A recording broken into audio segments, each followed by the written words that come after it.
Welcome to Friday, November 3rd, 2023. Your Day Weather Podcast being brought to you by Cowboy State Daily, Wyoming's only daily newspaper. Check them out at cowboystatedaily.com and subscribe to their daily digital email newsletter. As we head into this Friday, as we head into the weekend, we're going to see basically a continuation of what we've had over the last couple of days, which means very energetic, fast-flowing jet stream winds from the Pacific will crash into the Pacific Northwest and Northern Rockies, bringing snow and rain to the far northern and western and northwest areas of the western United States. Strong and gusty winds are going to be flowing along and east of the divide. We saw that yesterday with some high winds along I-80 and I-25, and there will be windy areas. And this is a mild pattern because it's Pacific air. But on the windward slopes of the mountains of the Pacific Northwest and the Northern Rockies, there will be some areas of rain and snow, mostly snow in the mountains, some rain and snow in the valleys. Now, we do see a bit more of this Pacific weather come further east into the Central Rockies by the middle of next week. So we'll see some colder weather, some rain and snow showers move in east of the divide and further south as well by the middle of next week. And in the long term, the pattern is looking more active. We hinted at this yesterday, but it looks like the middle and end of November will be more stormy, colder, and I think that trend will continue into December as well. The satellite image this morning showing how fast things are moving. If you look, we have a lot of high and mid-level clouds, especially a lot of lenticular clouds east of the Continental Divide, wave cloud action, east of the Rockies across Montana and Wyoming, and you can see them in northern Colorado here as well. But you can see another big plume of moisture is just off the coast and is headed towards Washington, Oregon, then eventually Idaho, the Montana, and northern Wyoming in the coming days.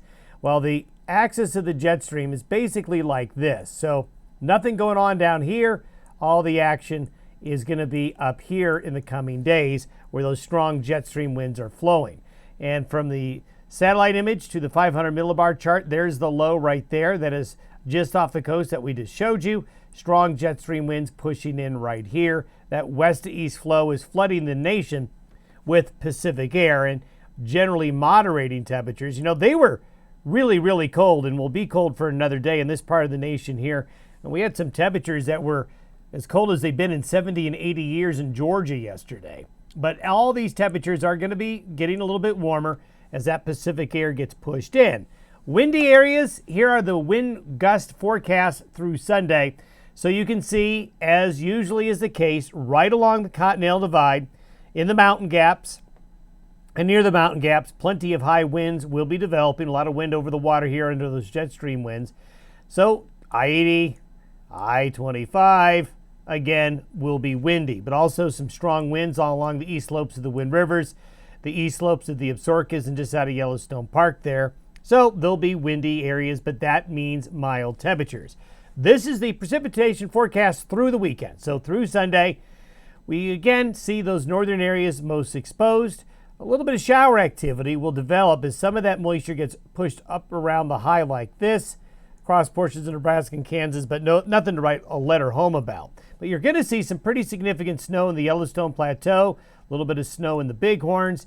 You can get some good snow in this pattern up here in the panhandle of Idaho and northwestern Montana as well. This is going to be mostly rain into Washington and Oregon there. This is the snowfall forecast through Sunday. Snow levels are pretty high. This is Tuesday.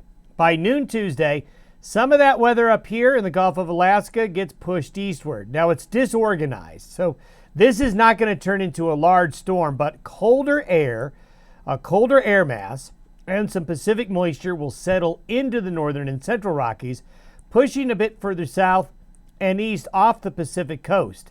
This is going to be in that Tuesday, Wednesday, Thursday time frame. And this is what the second wave of moisture looks like. So you can see the Colorado high country, the mountains of southern Wyoming, showers across the plains of Wyoming, out across the Dakotas. So nothing that's going to be significant, but a bit more of a southerly track of weather, snow in the high country, rain and snow showers in the plains, and it is going to cool off. Enough for some snow getting further south into the central Rockies. And this is the 10-day snowfall forecast. So over 10 days, you can see the colder air gets all the way down here into New Mexico. So we're going to be in this really mild regime probably through Monday. Then it gets a bit more November-like. Again, nothing big, but more like November as we get towards the middle to the end of next week. And there you can see the temperature anomaly by Thursday.